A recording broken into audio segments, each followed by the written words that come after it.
Justice and Retribution. Genesis chapter 34. Now Dinah, the daughter Leah, had borne to Jacob, went out to visit the women of the land.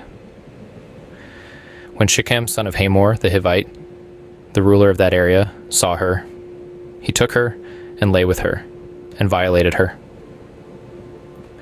His heart was drawn to Dinah, daughter of Jacob. He loved the young woman and spoke tenderly to her. And Shechem said to his father Hamor, "Get me this girl as my wife." When Jacob heard that his daughter Dinah had been defiled, his sons were in the fields with his livestock. So he did nothing about it until they came home. Then Shechem's father, Hamor, went out to talk with Jacob. Meanwhile, Jacob's sons had come in from the fields as soon as they heard what had happened.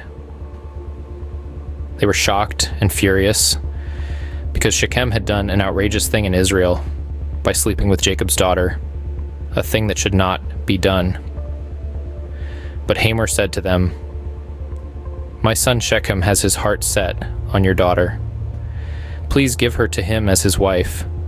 Intermarry with us. Give us your daughters, and take our daughters for yourselves. You can settle among us. The land is open to you. Live in it, trade in it, and acquire property in it." Then Shechem said to Dinah's father and brothers, "Let me find favor in your eyes, and I will give you whatever you ask.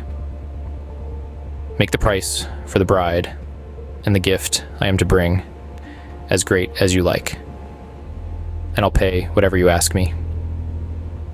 Only give me the young woman as my wife." Because their sister Dinah had been defiled, Jacob's sons replied deceitfully as they spoke to Shechem and his father Hamor. They said to them, "We can't do such a thing. We can't give our sister to a man who is not circumcised. That would be a disgrace to us. We will enter into an agreement with you on one condition only, that you become like us by circumcising all your males. Then we will give you our daughters and take your daughters for ourselves. We'll settle among you and become one people with you. But if you will not agree to be circumcised, we'll take our sister and go." Their proposal seemed good to Hamor and his son Shechem. The young man, who was the most honored of all his father's family, lost no time in doing what they said, because he was delighted with Jacob's daughter. So Hamor and his son Shechem went to the gate of their city to speak to the men of their city. "These men are friendly toward us," they said. "Let them live in our land and trade in it. The land has plenty of room for them. We can marry their daughters, and they can marry ours. But the men will agree to live with us as one people, only on the condition that our males be circumcised, as they themselves are.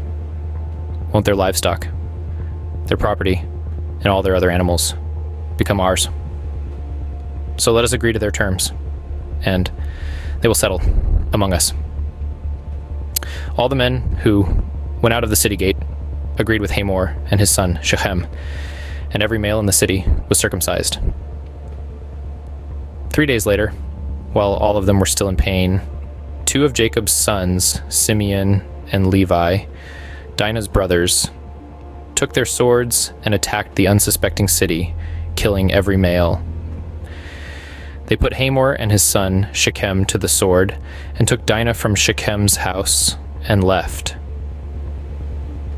The sons of Jacob came upon the dead bodies and looted the city where their sister had been defiled. They seized their flocks and herds and donkeys and everything else of theirs in the city and out in the fields. They carried off all their wealth and all their women and children, taking as plunder everything in the houses. Then Jacob said to Simeon and Levi, "You have brought trouble on me by making me obnoxious to the Canaanites and Perizzites, the people living in this land. We are few in number, And if they join forces against me and attack me, I and my household will be destroyed." But they replied, "Should he have treated our sister like a harlot?" This is the word of the Lord. Thank you for joining us today on BMore with God, as we explored the challenging and profound story of Dinah in Genesis 34. This passage confronts us with the realities of injustice and the complexities of human response to violation and violence. It invites us to reflect deeply on the principles of justice, mercy, and the pursuit of peace in our own lives. As we continue to navigate through Genesis, let's carry with us the lessons learned and the questions raised, aiming to apply our faith to all aspects of our lives. Don't forget to like, subscribe, and click the notification bell to stay updated with our series, and join us as we delve deeper into the Bible's timeless teachings. Next time, we'll continue our journey through Genesis, seeking wisdom and guidance from God's Word. If this story stirred something in you, or if you have thoughts and insights you'd like to share, please drop a comment below. Let's foster a community that learns and grows together. Until then, keep striving to be more with God in every moment of your life. May you walk in His grace and peace throughout the week. See you in our next video.